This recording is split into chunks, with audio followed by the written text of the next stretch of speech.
Welcome back to the Ghost Rider channel. Welcome back, guys. My name's Ghost. A quick disclaimer. All of the audio in this, which I'm recording right now, is recorded after the fact, and none of it is recorded whilst I'm on the bike. So now that we've got that out of the way, let's get talking. You're going to see in this video, it's going to be towards the end. I'll put a timestamp up now. So I go to the shop, I need to pick up some essential shopping, I'll mention that in a second. But I run into a woman that I speak to regularly. She's local, she works in the shop, and she tells me a bit of an inspiring story that I couldn't not put up on YouTube. So we'll get to that, but here's the timestamp I've put up on screen already. Skip to that if you just want to hear about this female motorcyclist. Anyway, today I'm celebrating a YouTube milestone. 50 subscribers. I know it's not like, wow, you've made it to a point where YouTube's a full-time occupation. I'm not even going to record that, I'm going to leave that in. But I'm not interested in that. My milestones are more about connecting with like-minded people than earning millions online. People are starting to notice me, like this guy here. So locally, we're in a very small sort of town. So you'll start to notice that a lot more people are noticing me. Even though they're not noticing me on Twitter and YouTube, because they're a lot older people. I'm guessing people are like, look at that idiot with a GoPro or a phone strapped to him. So you'll notice more people start to wave and nod at me. Anyway, back to what I was saying about celebrating a YouTube milestone. So yes, thank you so much. I've hit 50 subscribers, so thank you so much for subscribing, liking my videos, and being the greatest community on the YouTubes. I stay in contact with all of my subscribers and all of my friends that also motovlog, and all my friends that don't motovlog. And I was speaking to Bailey earlier, before making this audio sort of cover over, whatever you call it. And I did say, look, if this does go well, then eventually, if I do make money off YouTube, I'm not banking on it. I have a great job that I've locked myself into, more than happy with it. But if it comes to a point where, look, you start to make money in 10 years' time, if I do get 1 million subscribers, let's say, for example, he's waving again. The baby's waving. Oh, I forgot that happened. But if it gets to a point where I do, you know, just naturally start making money, that guy was from work, he has no idea who I am, I don't think. Or maybe he didn't want to acknowledge who I am because he knows I got a camera. But if it gets to a point where I do start making money from YouTube, then I'm not going to just start spending it buying nice cars. I was speaking to Bailey, and I'll put the conversation up on screen. I'll check with him that I'm allowed to use it in a video, so I'll do that in a sec and then I'll post it. So I spoke to him and I said, look, I would love to have done some sort of engineering. I know that that is exactly what I want to do now. However, to get myself qualified is going to cost £53,000 in the UK. This guy's waving as well. And I just simply don't have that money. The money that I use, I live to my means. I have a wife and 3 kids, which means that, of course, I spend my wages. Of course I do. You know, I got to pay rent, I got to pay all these bills. I won't go too far into it, but I don't have a lot of money spare at the end of the month. I have enough to treat my girls, or my daughters, my wife, and we do have nice things, we really do, and we have a really good life. But if it does get to the point where, okay, you start to earn, say, £1,000 a month off YouTube, right? In 10 years' time, I got 1 million subscribers, everything's going perfectly well, I'm still uploading every single day. I'm not going to spend a single penny of YouTube money. I'm going to put it to one side. If this does happen, I'm not saying it will, I'm not really bothered, but I am starting to hope that maybe one day it does. I will put the money to one side, and the day that I earn enough money to put myself through an electrical engineering qualification, through uni, through college, whatever it takes, I will do that. I was attempting to make an outro today. I mean, look how embarrassing this is. What am I doing? I thought that would be a nice outro, wouldn't it? No, I've taken my jacket off because I think I'm cool. And now I'm going to do the world's worst wheel spin. Oh, and I thought you guys might want to hear what the bike sounds like. So I'm going to be quiet for a second and let you hear the bike rev up, because it's a beautiful V-twin sound.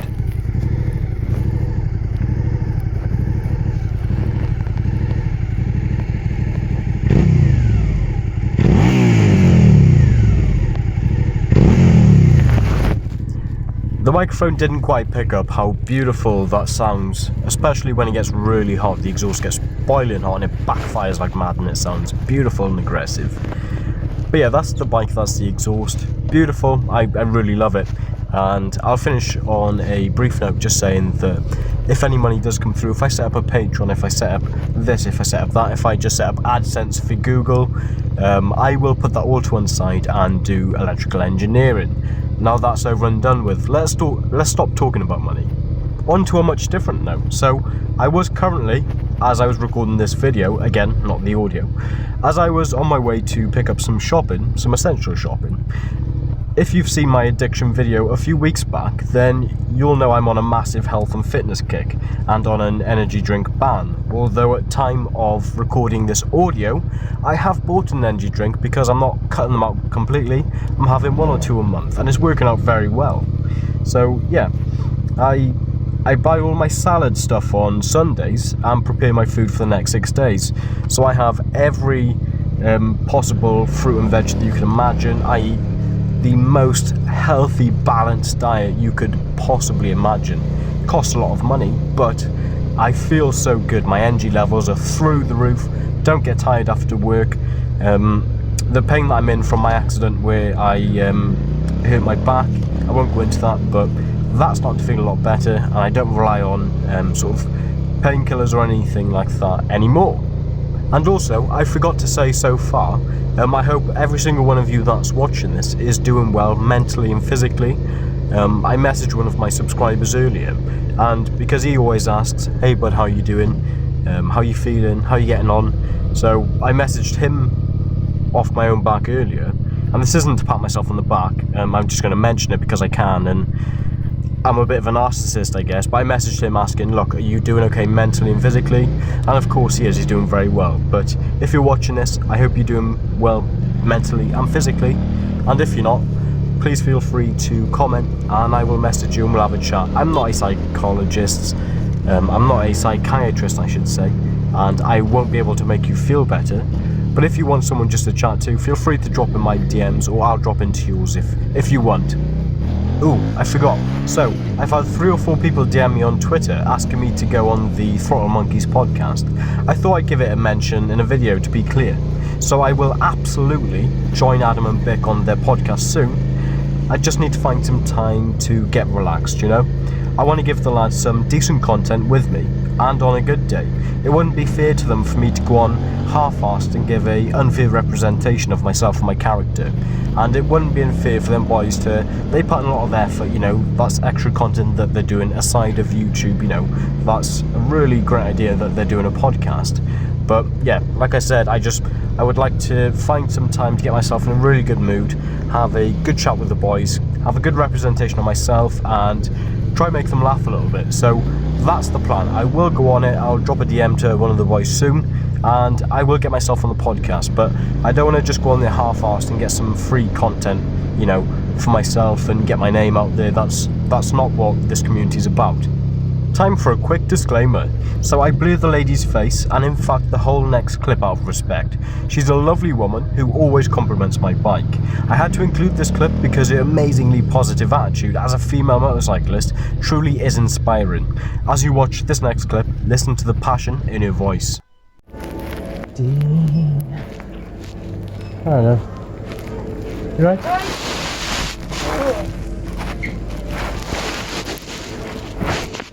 You never said, did you ever get back on the bike after your accident? No. Yeah, I did for about a year, but I was too nervous. Was it? Yeah. It does hit you for 6 for a long time, doesn't it? I contacted the people that took me out in the first place on the bike. Yeah. Explained to them what happened. So they took me out for a day, you know, one of the instructors. And they took me out for a day and they said you're an exceptional rider, but as soon as because then we went out to Newgale and all that lot. Yeah. But as soon as I hit a bend, I'd go down 10 miles an hour. Yeah. I was that nervous. And he said, it will come back, but I just thought I can't. No. I tried it for the year, I thought I can't. That's gutting. I might do it one day, but at the moment, no. Which is a shame because I've been on the bike. Yeah. After this idiot. You don't know what Thornton? Yeah. I was coming down there and I was right in and I just got into the bridge and I actually heard the cab coming off the main road. Yeah. On my side and clipped me, but carried on going, sent me straight to the hedge. Jesus. So, but after it did shake me up and I thought I can't, which is a shame because I miss being on the bike. Do you reckon you'll get back on there one day? Probably, yeah. Yeah. And say it's a hard habit to kick, isn't it? Yeah, particularly because I rode it for years. And I had a Mustang as well, which was. Oh wow. Yeah, it was a really nice bike. Yeah, I had a Mustang, so yeah, I was gutted. Bike itself weren't too damaged. It was like my wrist where the bike landed on me. But thankfully, I won't go that fast. It would have been a lot worse than it was. Gotcha. Oh yeah. But no, maybe one day, but certainly not at the moment. Not at the moment. Don't need your work here. I live at the road, so. Oh, there we are. Don't need to at the minute. Just buy one. Keep going back and forth to the Wick just because you can. As I say, because I worked at Morrison's, I was going to work over there, but when I was doing caring there, because I did home care. Oh yeah. So I was using the bike for that a lot, and I'd actually do my calls when I got knocked off of it. I still did my calls because I didn't want to let the residents, the clients down. Yeah. But as I say, I tried it for a year, and I can't. And not that I've had 2 other near misses. One of them on McDonald's roundabout. As I was coming off towards from Freeman's Way. Yep. I was turning left. A fucking lorry. Again. Yeah, it has been lorries coming out of the turn before the one from. Yeah. Didn't see me. Oh my god! All I saw was this headlight in my mirror. I had to pull over. I was that shook, and he did say, "I'm so sorry, I didn't see you. I thought, I'm just not meant to ride a bike. I took that as a warning. Just get off the bike and just walk. I'd rather walk. So, but I said to my husband, because he rides a bike. He got knocked off it a few years back, but he's all right, you know. But I'm not. So. No, I've had a few. I tell you what, it was only last week. You know, Century Cross roundabout. Yeah. I went straight across the middle of it. Yeah, and it was on video as well. I was going across coming from Nayland, and as I got to the roundabout, I pulled my front brake, and there was no brake. No. Straight over the middle. I know. Very lucky. Do you think if ever you got knocked off it, you'd get back on it? I've had a good few crashes over the years, and to this day, if it's raining, I won't do over like 15 miles per hour. No, shit myself in the rain. Water, you're going to be skidding, yeah. I used to hate riding my bike, and one time it was windy, and I was going over Pembroke, and I was on my side of the road, there's like on the other side of the road, the wind just completely, I was like, oh my god, it's quick, you must that. I work just on the other side of the Clervaux Bridge, so when it's windy, I ride every day. Yeah. And when there's like 70-mile-an-hour winds and they close the bridge, we're still going across. Oh my god. Mate, you're there, and the next minute you're over the other side. The road, you know what it's like. So dangerous. Yeah. So dangerous. But when you get days like today, when that's when you want to get on the bike. Yeah. So I'll make an excuse. I got to go to the shop, get tobacco. Why don't you just walk? Take the scenic route. Yeah. I've got to go via the Wick first. Yeah. No, it's a nice day for riding the bike. I used to love riding my bike in weather like this. Yeah. I used to go to Newgale or Fort Haven and just doing the roads. There are some fantastic roads around here, aren't there? Some awesome. Up by the hill, there's a good stretch of road up there as well. Yeah. You ever been up that way? Yeah. Yeah. You completely open them up there, can't you? Oh yeah. The new bypass is it's bike heaven, isn't it? Yeah. I will talk to you now. It made me want to get back on it. It doesn't take much. Sorry, mate. No, it don't. But we shall see. I probably will at some point, but certainly not at the moment anyway. Well, whenever you do, you need to let me know so we can. We can go on a ride. Hell yeah. Yeah, that'd be good. Join up with the when they do the Three Amigos runs. And I always got invited to go with them. Amazing. Yeah, because Sean, I definitely know Sean. He works at the council. Long hair, short dude. He always said, "Oh, you've got to come out with us. You've got to come out with us." I mean, yeah, I will do one year, you know, and I never did. Yeah. I never did. Because the first time he saw me, I was actually doing a call. He lives on the Mount. And he saw, and I came out from my call, and this bloke was looking at my bike. And I said, "Oh, you're right, Sean." He goes, "This yours?" I went, "Yeah." He went, "Fucking hell, a nice bike." He goes, "Oh, I didn't realise you rode." I went, "Yeah." He goes, "Oh, you'd have to come out with us on a Three Amigos, you know, they used to have the Christmas toy run." Yeah. Oh yeah, that'd be good. No, it's really good. It'd be a perfect way for you to do your first proper, you know. Yeah, because I'll have all the other bikers there. Yeah, and everyone's sitting there at like, 20, 30 miles an hour. Yeah, I probably will. Hit me up when you do, and we'll go for a spin. Alright, no worries, thank you. See you later. So there we have it, guys. What a fantastic woman. I love her attitude. I love how positive she is, how much energy she has. So I'm sure I don't need to explain any more of that. She's a great woman. I love every time I go to the shop and have to pick up, you know, salad stuff, cigarette stuff, all that, you know, essential shopping, I guess. However, we are at 15 and a half minutes, so even though I could do this all day, and I really would love to do this all day, I'm going to have to let you go. So I hope you're having a fantastic day, a fantastic night. I've been Ghost. Don't forget to subscribe and like, and I'll see you in the next video. Take it easy, stay safe.